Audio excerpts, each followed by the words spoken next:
Amém. Podemos se assentar, amados irmãos. Abrindo a palavra do Senhor, o nosso Deus, no profeta Ageu. Para que fique fácil para você, vá ao capítulo 1 de Mateus e volte, então, a sua Bíblia, passando por Malaquias. Antes de Malaquias, Zacarias. Então, você chegará em Ageu. Se a sua Bíblia for parecida com a minha, apenas 2 páginas. Está aí esse livro, voltando de Mateus, Malaquias, Zacarias e Ageu. Fica mais fácil, né? Para encontrar esse pequeno livro do Antigo Testamento, um dos menores livros da nossa Bíblia, da Bíblia Sagrada.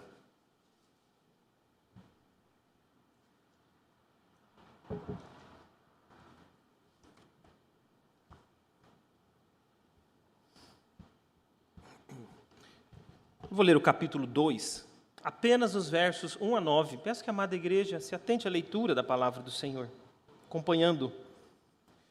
No 2º ano do rei Dário, no 7º mês, ao 21º dia do mês, veio a palavra do Senhor por intermédio do profeta Ageu, dizendo: Fala agora a Zorobabel, filho de Salatiel, governador de Judá, e a Josué, filho de Josadaque, o sumo sacerdote, e ao restante do povo, dizendo: Quem dentre vós que tenha sobrevivido contemplou esta casa na sua primeira glória?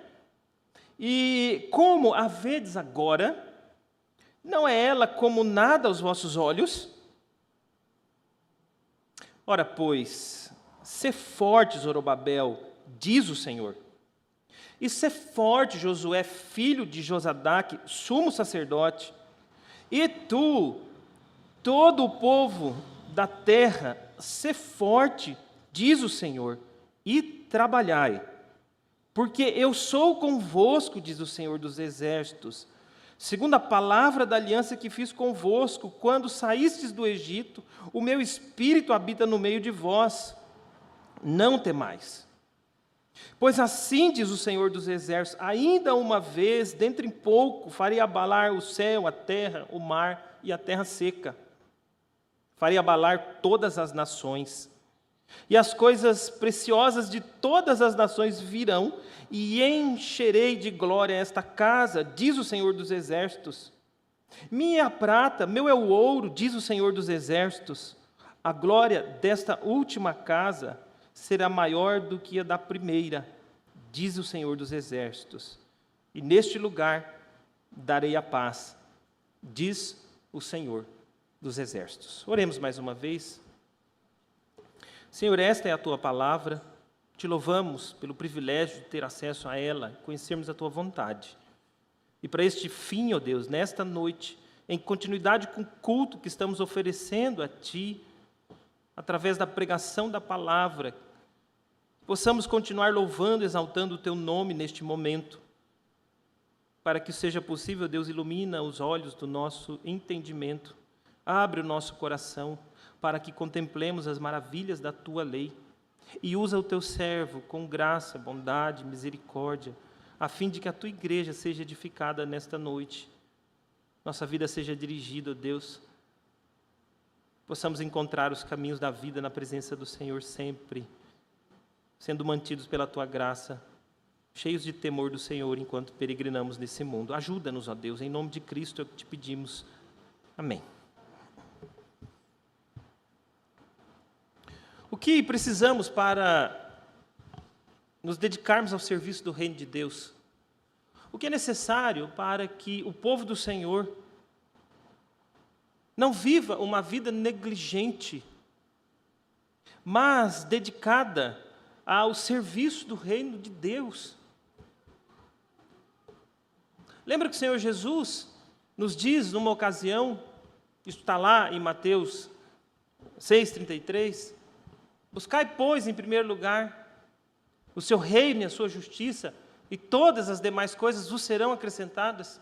E antes ele havia dito: olha, não se preocupem quanto às coisas que vocês têm que comer, beber ou vestir, porque essas coisas todas, há quem cuida dela por vocês. O que vocês deveriam fazer é ter uma vida dedicada, voltada, tendo como prioridade na vida de vocês o reino do Senhor Deus, a justiça do Senhor Deus, servindo ao Senhor Deus de todo o coração.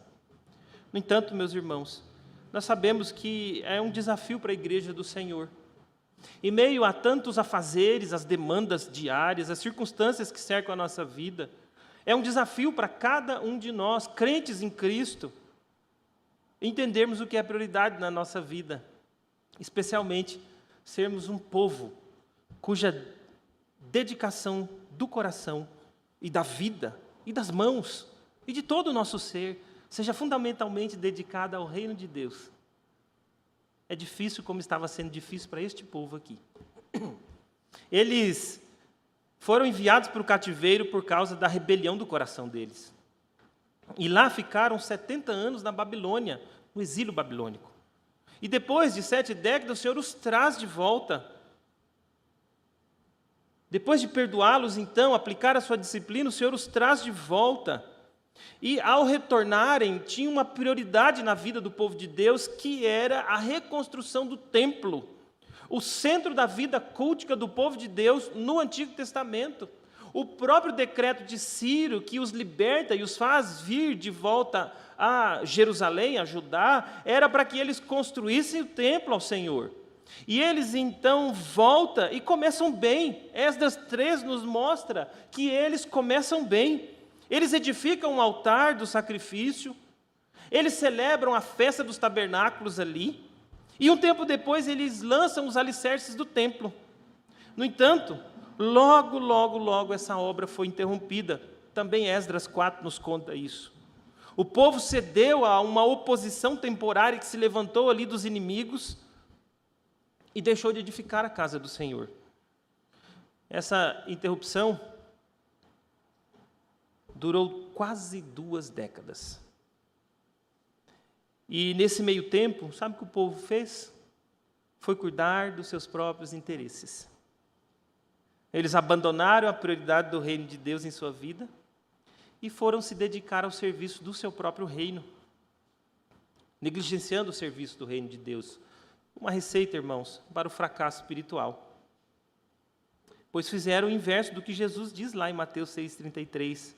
Não se preocupar com comer e beber ou vestir, mas buscar o reino de Deus, porque Deus cuida de todas as coisas. Eles não buscaram o reino de Deus em primeiro lugar, não fizeram isso. O resultado foi que a disciplina do Senhor veio novamente sobre eles, mas eles estavam de tal maneira autocentrados, devotados a si mesmos, preocupados com o seu próprio reino, que eles sequer estavam percebendo a disciplina do Senhor. Então Deus envia o profeta Ageu, depois de quase essas 2 décadas, e exorta o povo a reestabelecer a devida prioridade em sua vida, buscarem o reino de Deus em primeiro lugar, dedicarem-se à obra do Senhor, voltarem a centrar a vida em torno do culto ao Senhor, naquele contexto, reconstruindo o templo. Das 4 mensagens entregues por Ageu, na primeira, que foi no dia 29 de agosto do ano de 1520, o Senhor então chama o seu povo ao arrependimento, e o povo responde arrependido, iniciando então a reconstrução da casa do Senhor, algumas semanas depois. Isso está no capítulo 1. Já na segunda mensagem, esta aqui que nós lemos, cerca de 7 semanas depois da primeira, ou de 4 semanas depois que o povo começou efetivamente a reconstrução, porque entre terem a disposição de reconstruir e começarem, precisaram organizar um monte de coisas, buscarem madeiras, organizarem os grupos, enfim, se planejarem para o trabalho. Então, depois de 4 semanas que eles haviam começado a reconstrução do templo, o Senhor levanta Ageu novamente para trazer essa segunda mensagem para o povo, a fim de encorajá-los a continuarem o trabalho do Senhor. Esse dia era 17 de outubro de 520, e era também o último dia da festa dos tabernáculos naquele ano. Há uma razão para que o livro de Ageu tenha uma data tão específica, exatamente para mostrar as circunstâncias em que essas mensagens vieram. Neste caso aqui, o último dia da festa dos tabernáculos. O povo de Deus, segundo o profeta Ageu, deveria então manter-se dedicados ao serviço do reino de Deus, mesmo diante das enormes dificuldades que ele experimentava. Nós veremos essas dificuldades. Nada deveria demover do coração do povo de Deus e também da prática do povo de Deus a prioridade do reino de Deus. Eu faço essa ênfase entre coração e prática porque a verdadeira devoção do coração, ela se aplica na prática mesmo. É importante dizer isso em dias de sentimentalismo, onde as pessoas acham que serem devotos a Deus é ter um sentimento a respeito de Deus, né? Basta ter um sentimento a respeito de Deus que é suficiente, mas é diferente do que as Escrituras ensinam, porque essa sinceridade de coração precisa se manifestar concretamente nas atitudes diárias daqueles que têm um coração dedicado ao Senhor, então com atitudes que sejam igualmente dedicadas ao Senhor, feitas em devoção ao seu Deus. Então nada deveria remover do coração deles esta prioridade. Eles deveriam manter-se firmes buscando o reino de Deus em primeiro lugar. E essa passagem aqui, portanto, ensina a todos nós aquilo que nós precisamos para nos dedicarmos ao serviço do reino de Deus ou nos mantermos dedicados ao serviço do reino de Deus. Em primeiro lugar, irmãos, o que precisamos para nos dedicar ao serviço do reino de Deus? Os primeiros 4 versículos nos ensinam que precisamos de obediência ao chamado do Senhor. Para sermos dedicados, ou nos mantermos dedicados ao serviço do reino de Deus, fazer aquilo que o Senhor Jesus nos ensinou, ter o reino de Deus em primeiro lugar, fazer do reino de Deus a prioridade da nossa vida, nós precisamos obedecer ao chamado do Senhor. É o que os versos iniciais desse texto nos mostram. É importante, para entendermos isso com clareza, observarmos que entre a primeira mensagem e a segunda, algo aconteceu para desanimar as pessoas e também gerar uma frustração nos esforços deles na reconstrução do templo. Então, quando Ageu escreve essa segunda mensagem, um desânimo havia se estabelecido no povo de Deus. Certos comentaristas observam juntos que havia 2 obstáculos principais e adicionais ao trabalho que estava gerando desmotivação no povo de Deus. O primeiro é o trabalho preparatório dessa reconstrução, que demorou mais do que esperado. Muito tempo foi consumido ali, irmãos, para limpar o local do entulho. Lembrem-se, quando a Babilônia deu o golpe final em Jerusalém, os seus muros foram jogados no chão, os seus palácios reais foram completamente demolidos, e o templo do Senhor foi tornado em ruína absoluta, não restou nada, uma devastação completa tomou conta da cidade. Jerusalém, portanto, no retorno deles era um entulho de pedras, inclusive o local do templo. Limpar aquilo, porque o templo deveria ser reconstruído no mesmo lugar. Reparar as pedras que poderiam ser usadas novamente. Organizar, então, as equipes para o trabalho. Essas coisas todas, irmãos, além de toda essa ruína sedimentada ali depois de 70 anos, sem qualquer ajuda mecânica, como temos nos nossos dias, com tanta facilidade, né? Sem nada daquilo, sem dúvida, gerou naquele grupo pequeno de pessoas, eles não passavam de 50 mil, que voltaram do cativeiro. Não era o grande Israel dos dias da construção do primeiro templo, com um número incalculável de pessoas, além de todos aqueles que vieram de outros lugares contratados pelo império, pelo reino de Israel, para auxiliar na construção do templo, mão de obra em abundância. Eram 50 homens, com as suas limitações todas. Imagine a estafa desses homens tentando fazer esse trabalho. Mas havia um outro motivo que teria gerado dificuldade nesse período de tempo. Nesse mês, grandes festas de Israel aconteciam, e o trabalho não poderia ser continuado a todo vapor. Além dos sábados de descanso, o primeiro dia do mês, desse mês aqui apontado por Ageu, esse 7º mês, acontecia a festa das trombetas, também no 10º dia, o dia da expiação, e no 15º dia começava a festa dos tabernáculos, aquela festa onde depois da colheita agrícola, o povo celebrava ao Senhor, morando então em cabanas por 7 dias, a fim de que eles louvassem a Deus pela sua provisão abundante, pela sua graça sobre o povo, e também para serem lembrados de que eles foram peregrinos habitando em tendas no deserto, e que foram sempre sustentados pelo Senhor. Então, nesses dias, eles deveriam deixar as suas casas, morar em cabanas e se dedicar em celebração santa do Senhor. Tudo isso, sem dúvida, gerou dificuldade para o avanço da obra, porque não podiam trabalhar.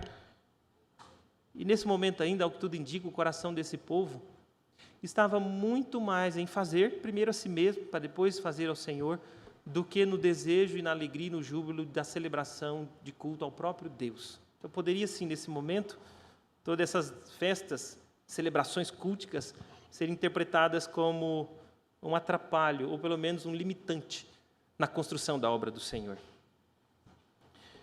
Quaisquer que fossem esses motivos, então, irmãos, era necessário que os líderes fossem admoestados juntamente com o povo para se manterem firmes no trabalho do Senhor, com uma garantia de que o Senhor mesmo é quem daria ao seu povo o sustento para a realização da obra.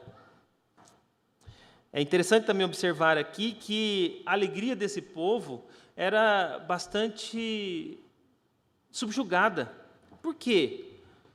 Porque eles estavam celebrando a festa das cabanas, que era a festa do período da colheita, mas conforme nós lemos no capítulo 1, não havia colheita. Por causa da rebelião do povo, da devoção do povo a si mesmo e não ao Senhor, o Senhor trouxe uma disciplina que tudo que eles plantavam não virava em nada.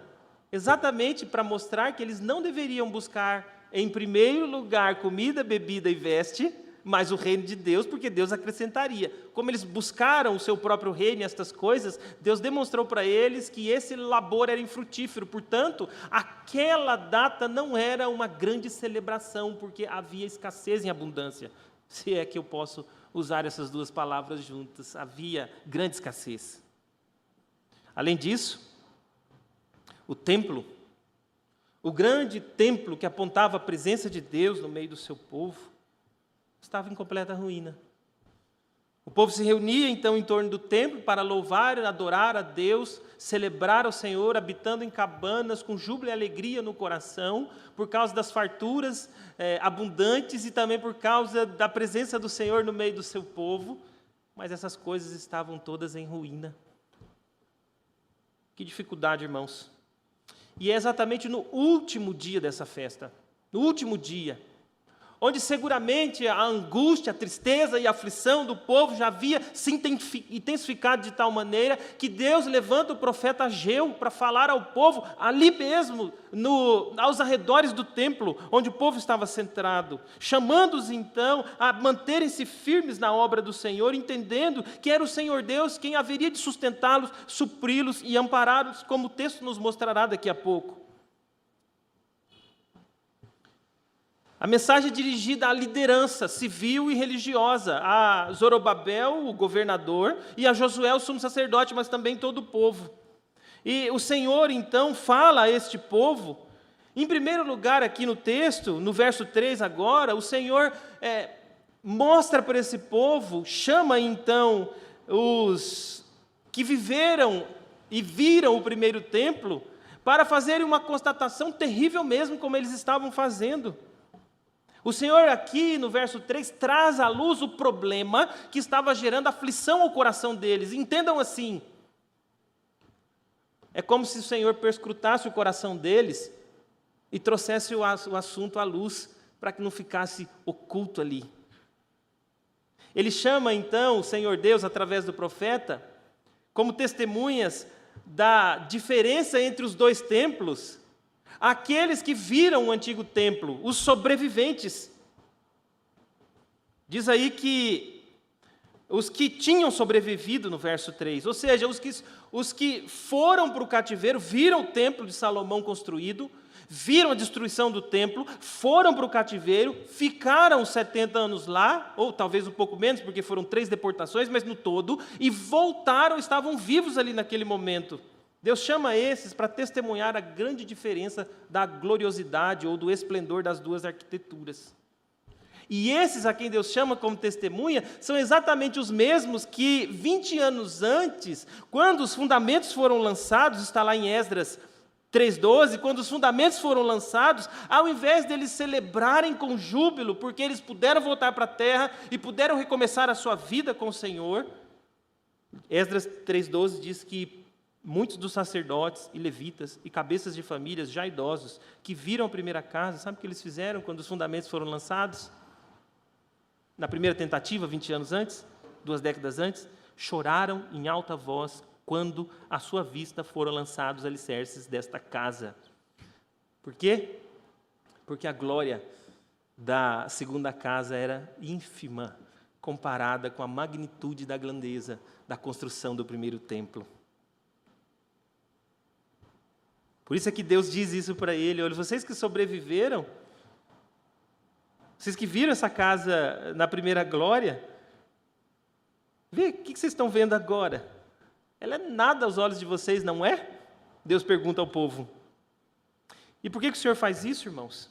Por que o Senhor faz esse tipo de pergunta? Exatamente para trazer à luz a decepção do povo. O povo já havia se decepcionado de tal maneira que Deus traz essa decepção à luz para tratar do coração deles, para que o povo continue dedicado à obra do Senhor, como nós veremos no texto, independente das circunstâncias. Realmente, Deus diz, realmente, a situação dessa construção aqui não se compara em nada com a magnitude do meu primeiro templo.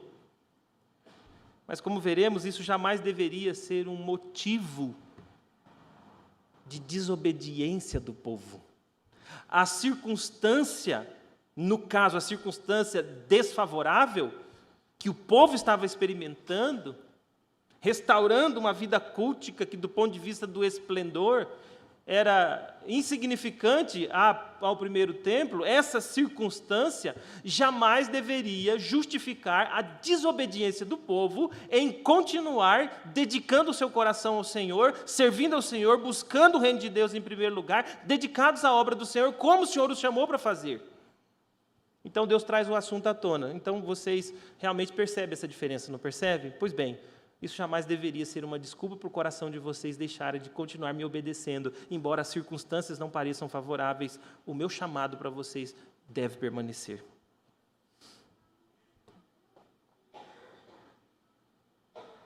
O povo estava desmotivado a servir o Senhor, então, irmãos, por causa da aparente situação, o que é um grande equívoco.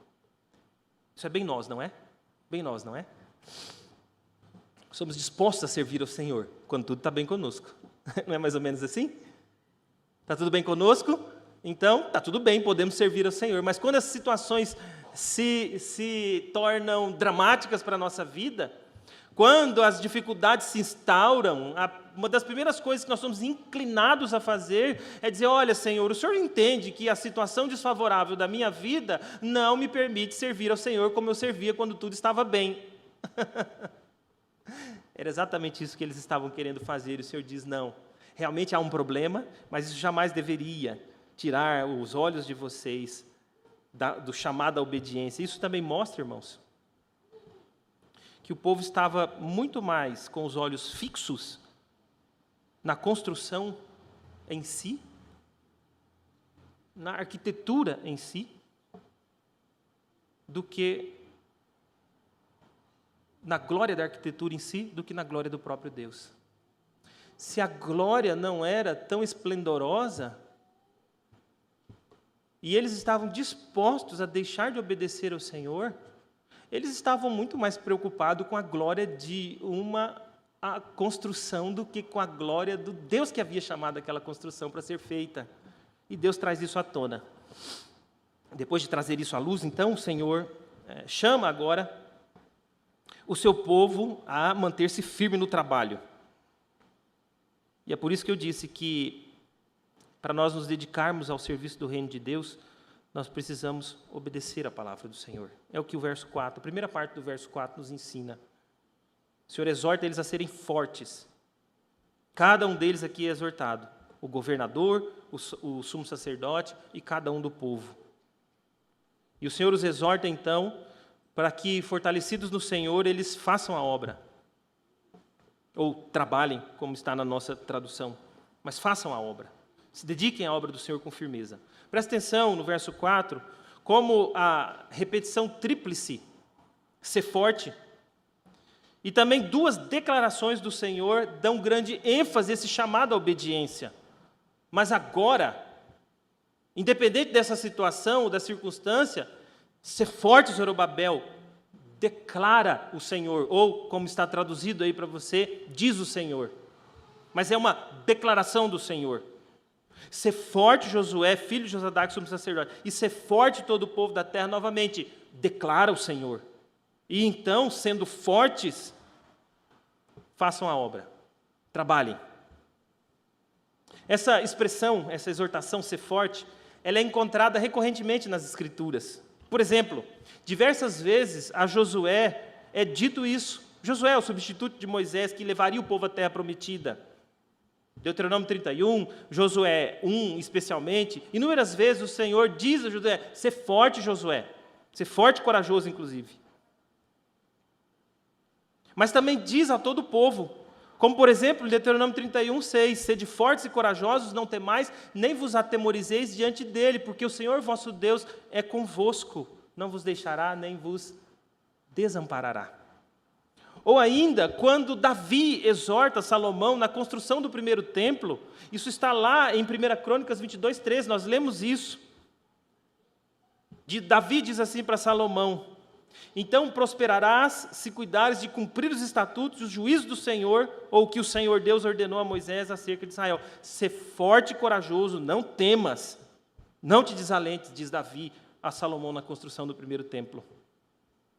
Não é em vão, irmãos, que agora o Senhor retoma essa linguagem através do profeta Ageu para chamar o povo a esse mesmo fortalecimento, lembrando-os de que por toda a história do povo de Deus, quando o povo foi chamado para ser forte e o povo se fortaleceu em Deus, eles experimentaram triunfo na sua caminhada.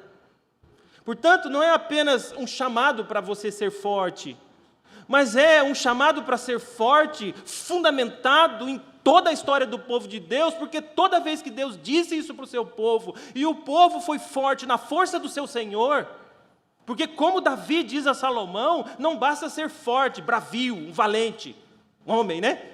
Bravio. É forte no temor do Senhor, forte e submisso à palavra de Deus, e todas as vezes que o povo andou na força do Senhor seu Deus, este povo experimentou triunfo na sua jornada. Foi assim que Josué levou o povo para a terra prometida, foi assim que o povo entrou na terra prometida, foi assim que Salomão construiu o templo.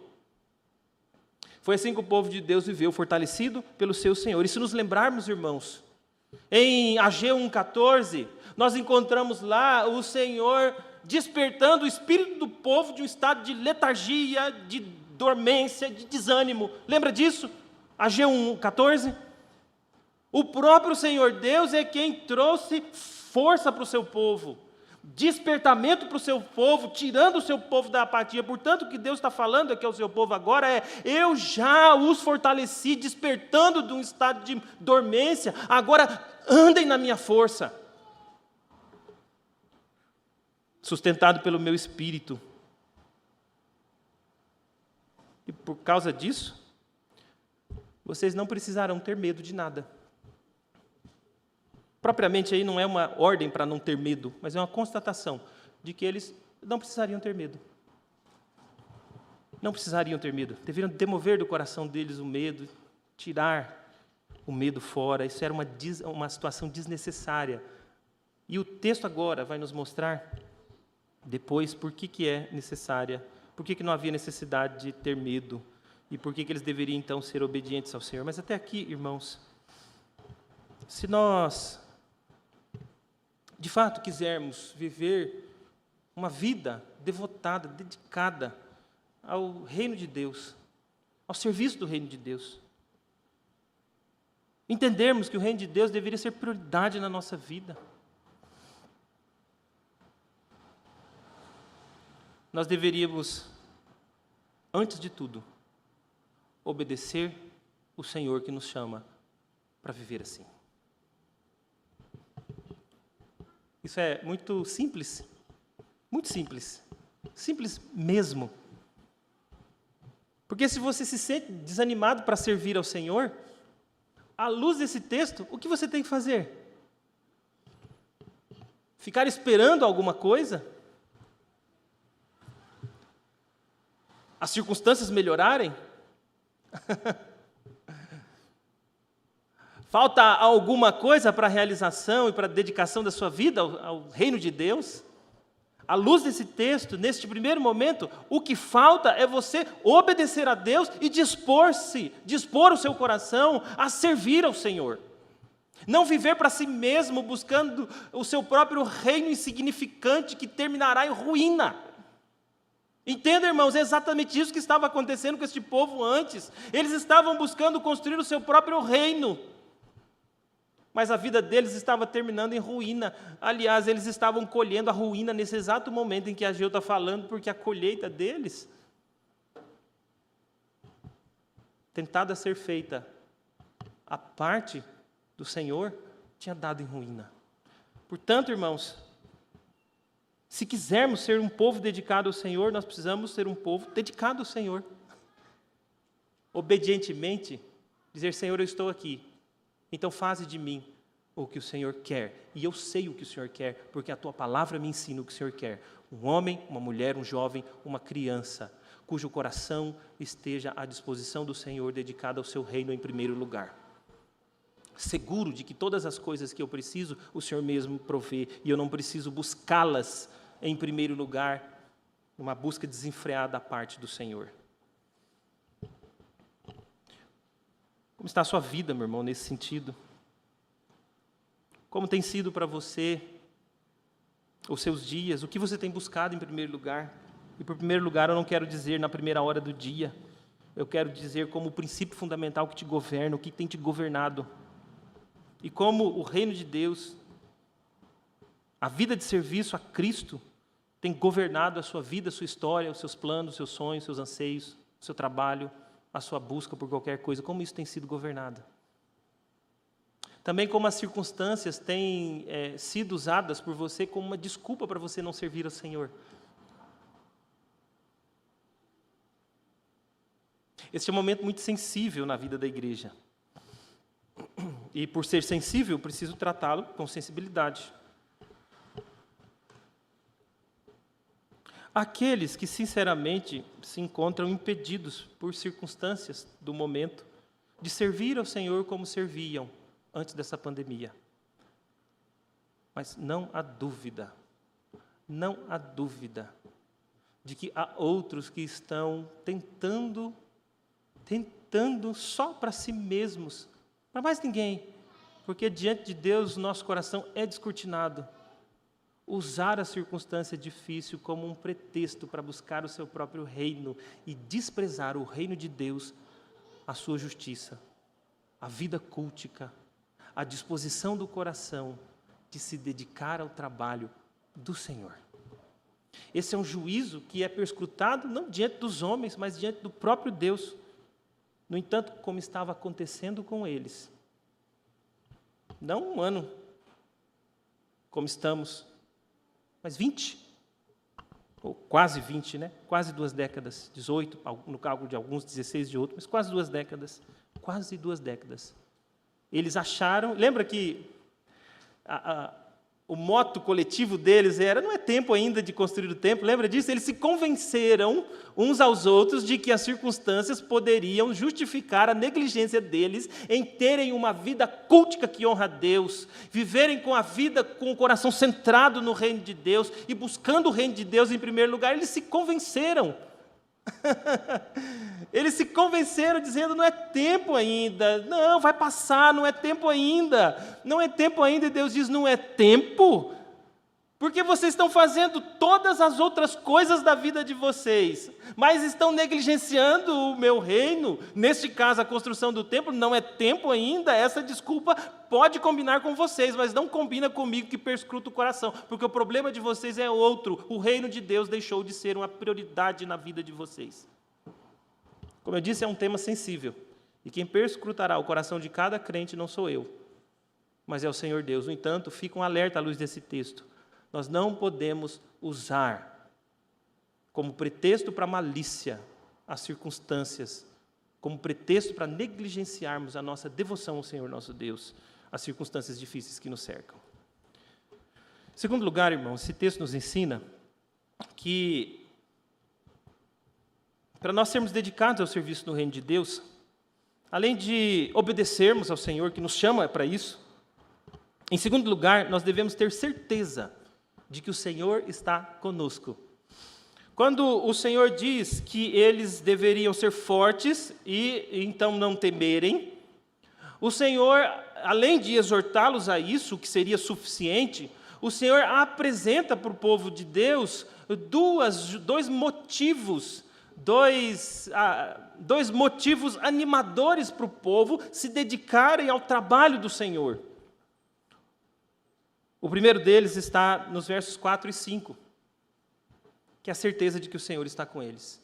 Se você gosta de grifar a sua Bíblia, você pode observar comigo assim, final do verso 4, quase o fim, né? Diz aí, ser forte, diz o Senhor, e trabalhai, porque eu sou convosco, diz o Senhor dos Exércitos, né? Se você gosta de riscar a sua Bíblia, grifa esse porquê. E lá no verso 6, grifa também o pois assim diz o Senhor. É a mesma palavra no hebraico. E elas apresentam, então, dois motivos pelo qual o povo deveria ser forte e dedicado à obra do Senhor. Aqui, esse primeiro motivo, então, é a certeza de que o Senhor está com o seu povo. Então, para que nós sejamos dedicados à obra do Senhor, nós precisamos obedecer à palavra do Senhor que nos chama para isso. E nós devemos ter certeza de que o Senhor está conosco. Como eu disse, depois dessa ordem, então, o Senhor apresenta, né, as razões aí que motivam essa obediência.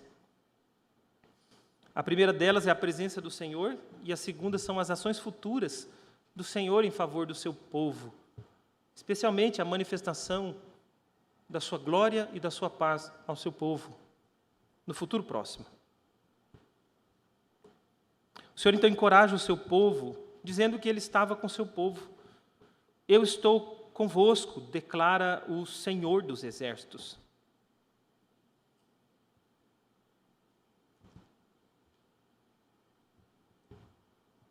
É o próprio Senhor dos Exércitos, o Deus de toda a terra, o Senhor glorioso, que diz que está com o seu povo.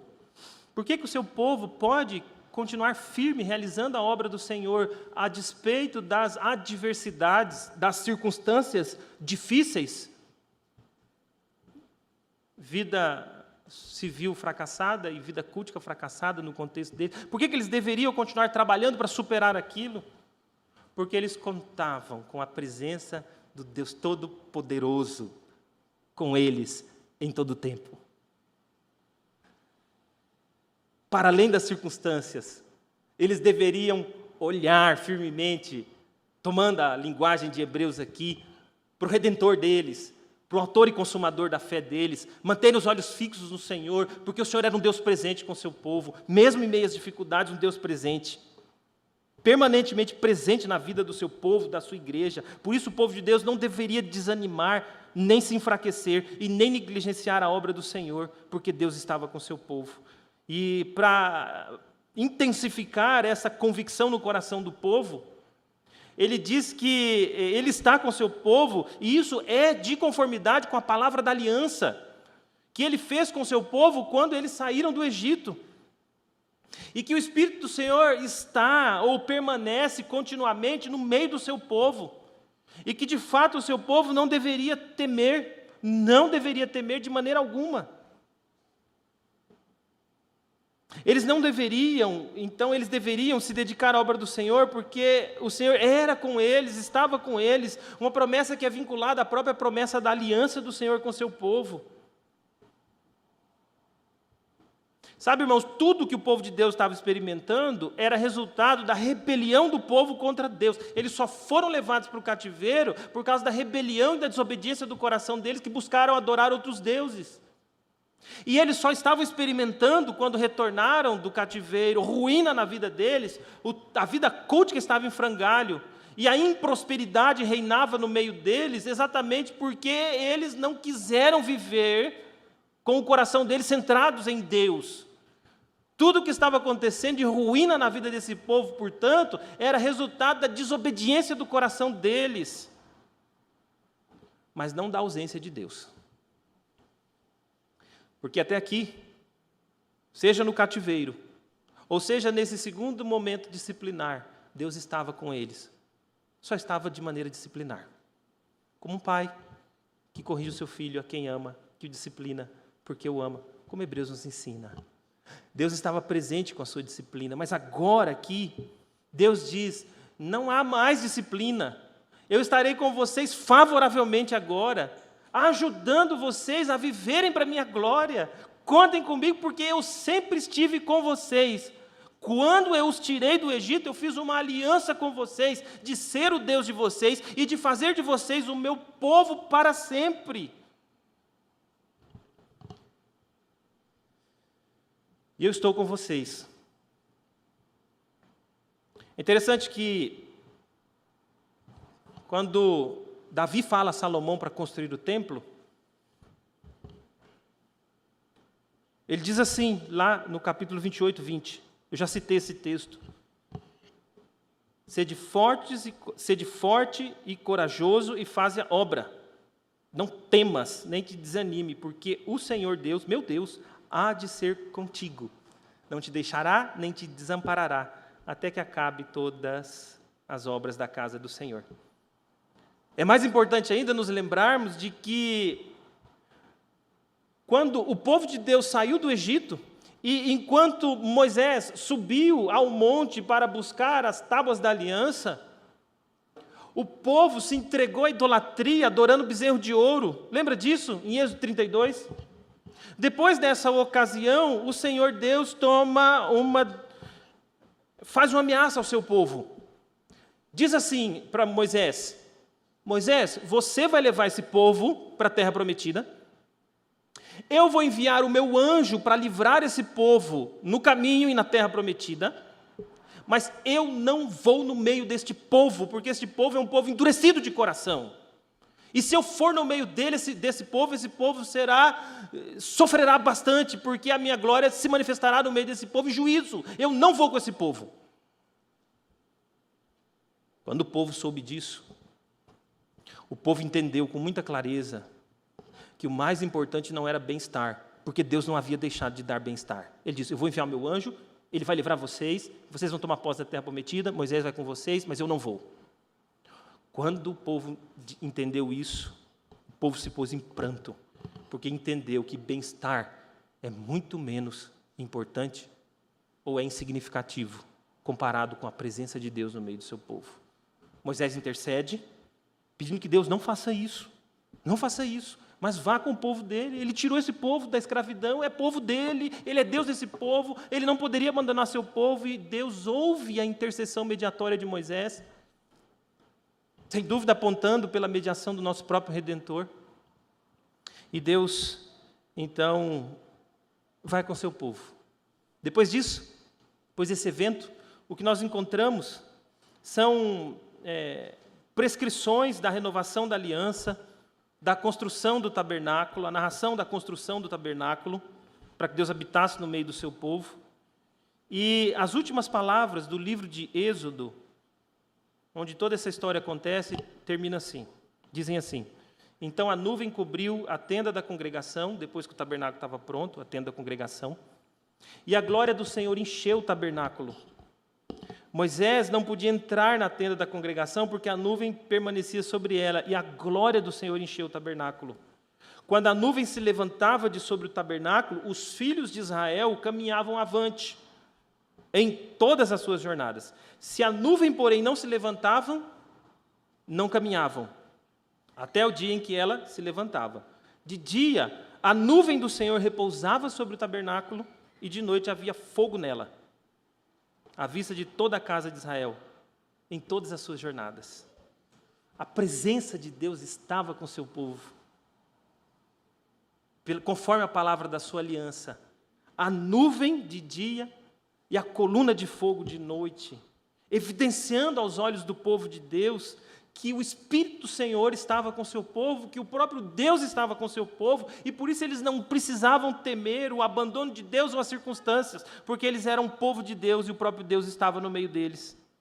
É exatamente isso que Ageu traz à luz agora aqui para o povo. Vocês sabem disso. Durante todo o tempo o Senhor foi com vocês. O Espírito do Senhor habita no meio de vocês. Vocês sabem da minha presença com vocês. É a minha aliança com vocês que fez eu estar com vocês o tempo todo. É igualmente interessante observarmos também, irmãos, que quando Jesus enviou seus discípulos para proclamarem o Evangelho, de maneira dedicada à obra do Senhor, proclamando o reino de Deus ao mundo, anunciando o seu reino em toda a terra, Jesus falou da sua glória, da sua autoridade, nos céus e na terra, e deu a ordem aos seus discípulos, e deu uma promessa para eles. Qual foi? E eis que estou convosco, todos os dias, até a consumação dos séculos. O Senhor é com a sua igreja. Por que o povo de Deus pode ser dedicado e deve ser dedicado à obra do Senhor? Porque o Senhor é com a sua igreja. Ele é com o seu povo, Ele está no meio do seu povo, e o seu povo jamais deveria se esquecer disso.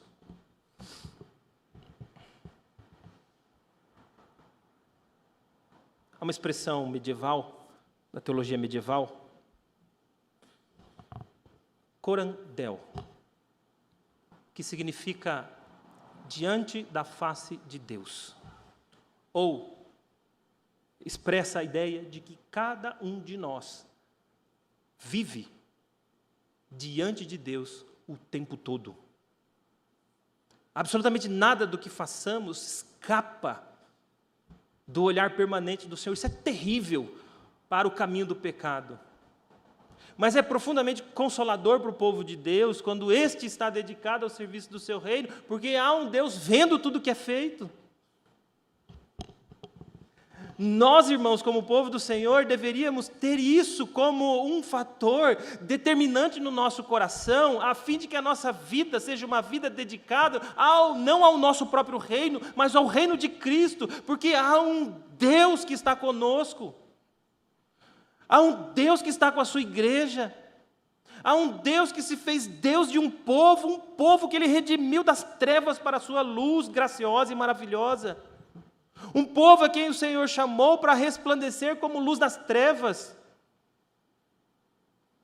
para proclamar as virtudes daquele que nos tirou dessa condição para a sua gloriosa luz, para ser sal da terra e luz do mundo, para proclamar o evangelho do reino, para viver para a sua glória, certos e seguros de que as circunstâncias, por mais dramáticas que sejam e cercam a nossa vida, são circunstâncias que não deveriam nos desmotivar, porque para além delas o Senhor está com o seu povo.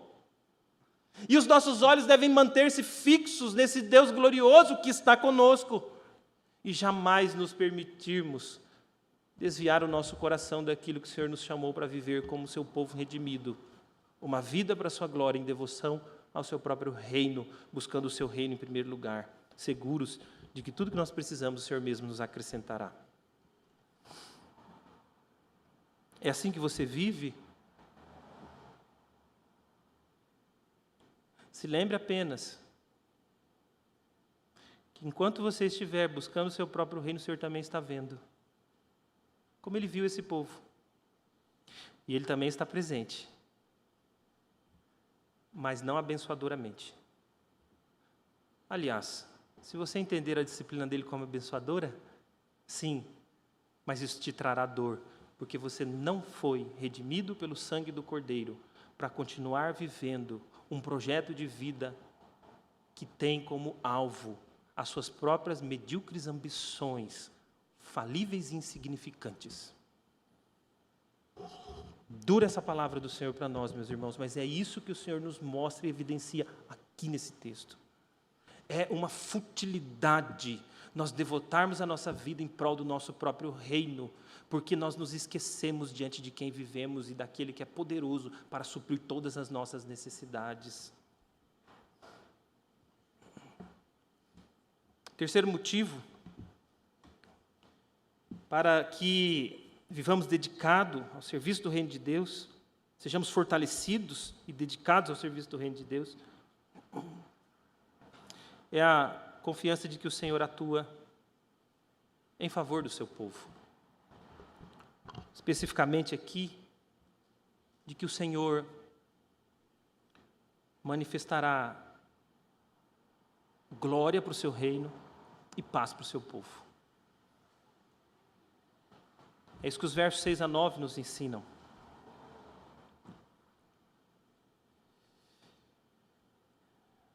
Deus diz aqui que logo, verso 6, logo, Ele abalaria o universo e as nações. Ele faria com que os tesouros das nações fossem levados para a casa do Senhor em Jerusalém.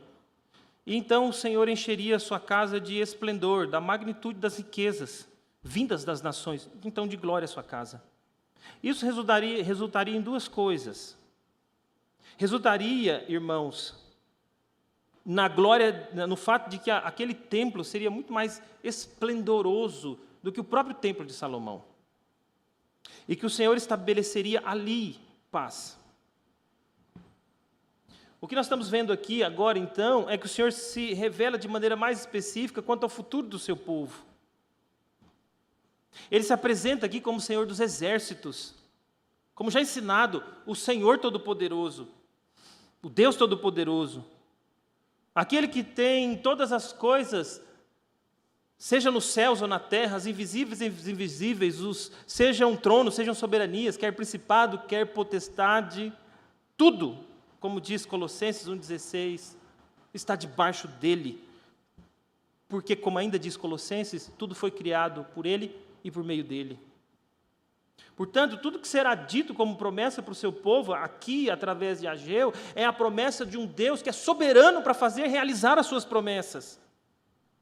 Aquele que não só sabe da história, ou age na história, mas é o Senhor soberano sobre a história, cuja história está debaixo do seu domínio soberano, e Ele a conduz para onde quer. É esse Deus que está fazendo promessa ao seu povo neste momento aqui, a fim de que o seu povo viva uma vida dedicada ao seu reino.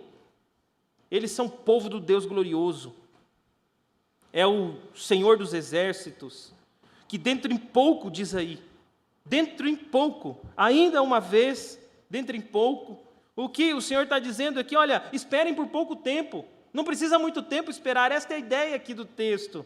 Em breve o Senhor fará abalar toda a criação e o universo, manifestando a sua glória, o seu esplendor, a sua graça, em favor do seu povo, trazendo paz ao seu povo. Os terremotos, o terremoto no período dos profetas em especial, Amós, Isaías, Joel, Ezequias, especialmente nesses profetas, terremoto simbolizava a intervenção sobrenatural de Deus na história.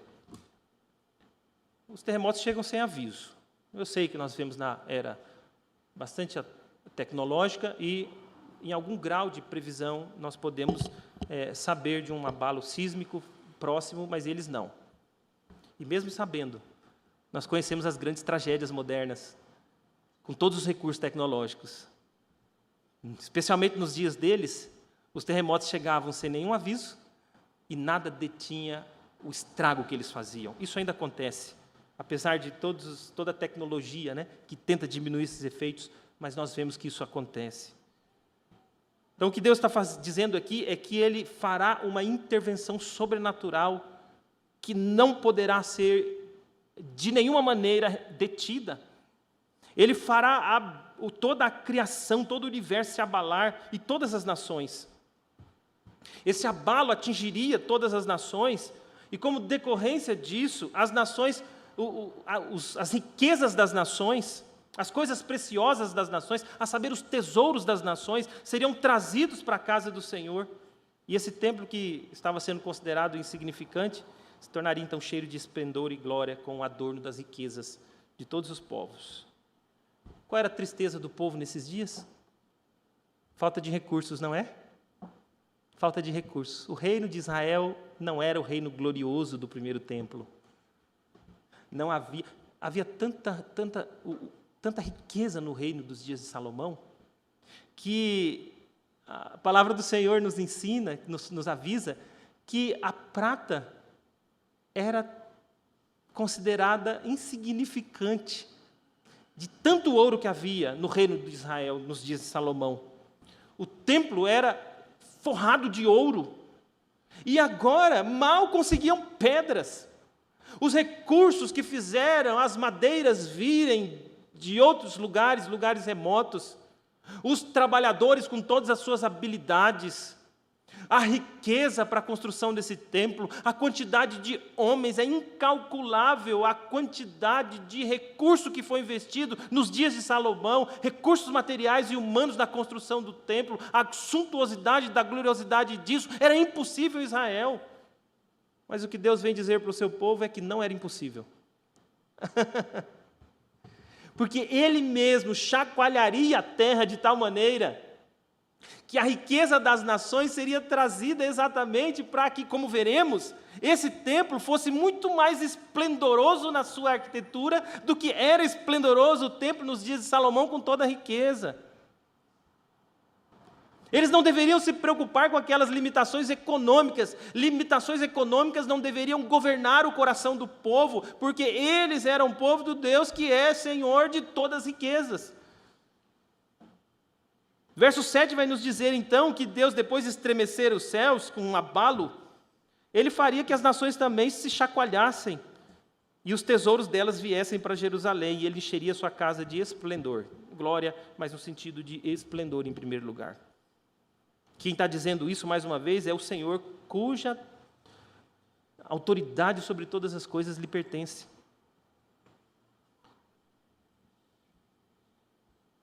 Irmãos, o Senhor, que é Senhor de todas as coisas, Ele poderia transferir as riquezas para onde Ele quisesse. O povo que estava sendo subjugado pelo reino Medo-Persa nesse período, que era a grande potência daqueles dias, detentor de todas as riquezas das nações do mundo antigo. Só que antes disso, e o próprio povo foi testemunha, quem tinha e detinha todas as riquezas e glórias das nações, quem era? Os babilônicos. Eles já tinham visto o Senhor Deus mover as nações em prol do seu próprio reino, porque o templo seria construído, conforme o decreto do próprio Ciro, com dinheiro imperial dessas nações potentes, do Império Medo-Persa. Ciro, quando manda o povo retornar, diz que teria recurso para a construção do templo. O templo fica impedido de ser construído, mas quando o templo retorna à sua construção, também o rei, na ocasião, diz que dos tesouros reais deveriam ser destinados recursos para a construção do templo. O povo já estava vendo o Deus de toda a riqueza, movendo a riqueza para a expansão do seu reino, naquele caso, a construção do templo. Esse templo aqui seria construído em torno de 5 anos, e os recursos não eram do povo, eram os recursos das nações trazidas ali. No entanto, depois de muito tempo, nós encontramos grandes reformas que esse templo experimentou, e, por exemplo, nos dias de Herodes o Grande, esse templo aqui, que já não era mais tão insignificante, tinha experimentado pelo dinheiro das nações investido neles, um templo glorioso, de tal maneira que os discípulos de Jesus disseram para ele: mestre, que pedras, que construções. Já não era mais aquele templo insignificante dos dias de Ageu, era um templo que teria experimentado já o esplendor da sua glória com o dinheiro das nações.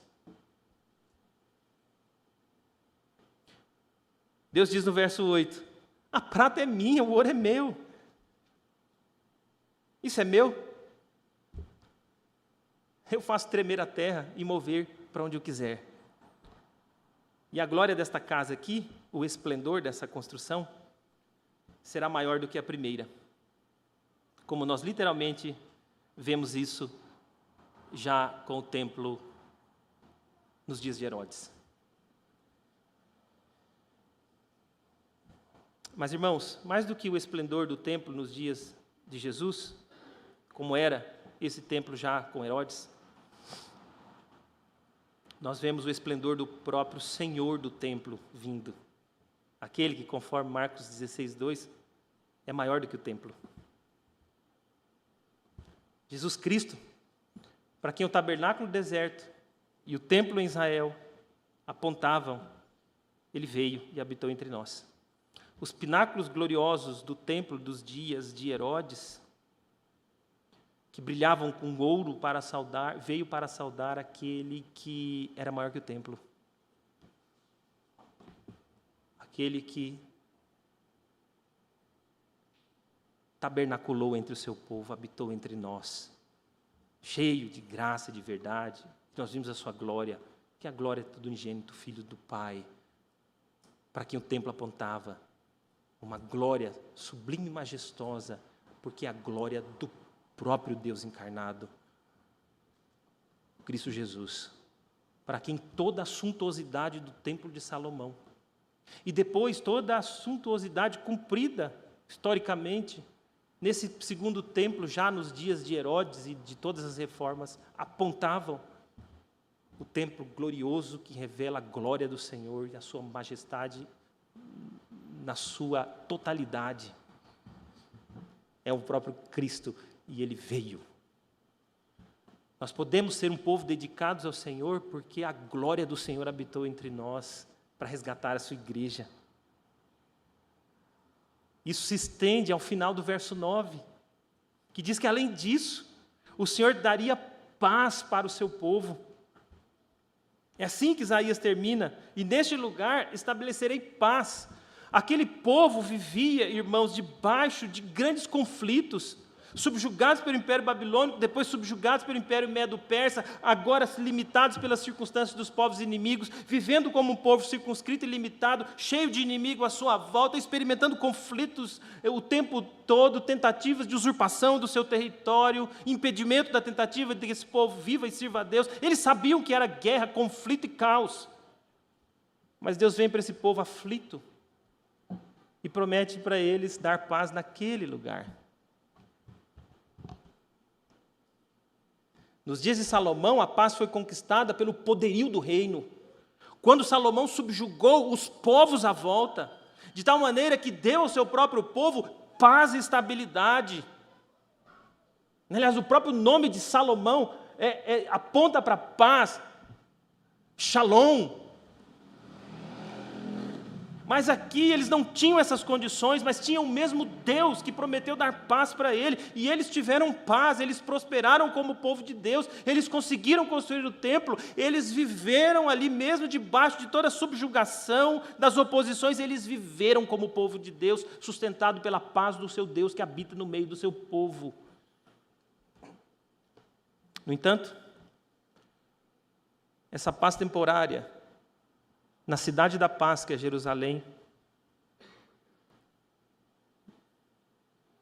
chegaria na plenitude nos pés de um homem, do Deus homem, que andando pelaquela cidade seria a própria paz. A própria paz, o verdadeiro shalom do seu povo, a plenitude da comunhão com Deus, a reconciliação com Deus pelo sangue da sua cruz. A paz foi dada naquele lugar, porque foi ali que o nosso Redentor veio e morreu na sangrenta cruz para nos reconciliar com Deus e nos dar plenitude da paz, a paz perdida no Éden, nos restaurando a comunhão plena com Deus, para o gozo verdadeiro da igreja, da perfeita paz, para aqueles que creem em Jesus Cristo como seu único e suficiente Salvador.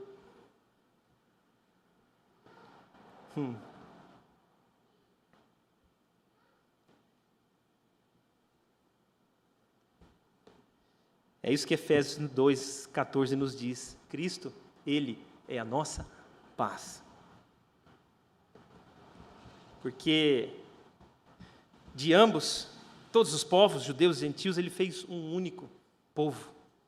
E Ele derrubou a parede da separação que estava no meio do povo, a saber, a inimizade pela rebelião do pecado do povo. E Ele aboliu na carne a lei dos mandamentos de forma de ordenança que condenava-nos para que dos dois criasse em si mesmo um novo homem, fazendo paz, e reconciliasse a humanidade eleita, ambos, judeus e gentios, em um só corpo, com Deus por intermédio da cruz, destruindo a cruz, a inimizade entre Deus e os homens, dando a verdadeira paz. E vindo, ele evangelizou paz aos que estavam longe, e também evangelizou paz aos que estavam perto. Judeus e gentios em Cristo são reconciliados com Deus e experimentam a verdadeira paz. Porque, por Cristo, nós temos acesso ao Pai. Já não somos mais estrangeiros e peregrinos, mas somos concidadãos dos santos. Somos família de Deus. Edificados sobre os fundamentos dos apóstolos e profetas, sendo mesmo Ele, Cristo, a pedra angular, no qual todo esse edifício bem ajustado cresce como santuário dedicado ao Senhor, no qual também, Paulo dizendo aos Efésios, vocês justamente estão sendo edificados para a habitação de Deus no Espírito. Por que nós devemos ser dedicados à obra do Senhor, meus irmãos? Porque o Senhor conduz a sua igreja em glória e paz com o próprio Cristo.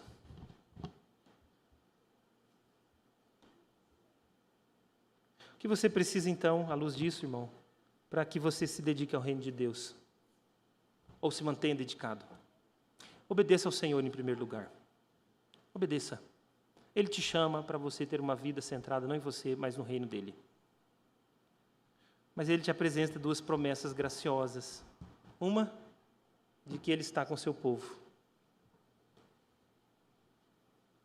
Especialmente aqui, com o povo dedicado ao seu reino. E também, devemos ser cheios de confiança de que o Senhor conduz a sua igreja para o deleite da glória e da paz verdadeira em Cristo. Porque Cristo é a própria glória de Deus encarnada. E Ele é a nossa paz. E isso nós temos garantidos pelo Senhor. Como esse texto de Ageu apontava para o Messias vindouro, a fim de que o seu povo perseverasse.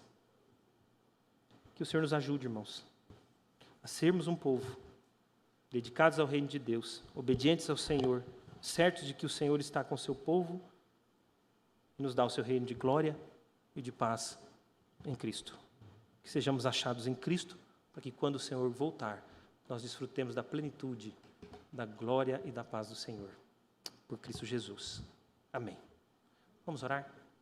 Deus, esta é a Tua palavra, que ela possa encontrar lugar no coração do Teu povo, despertando o Teu povo. Despertando o Teu povo.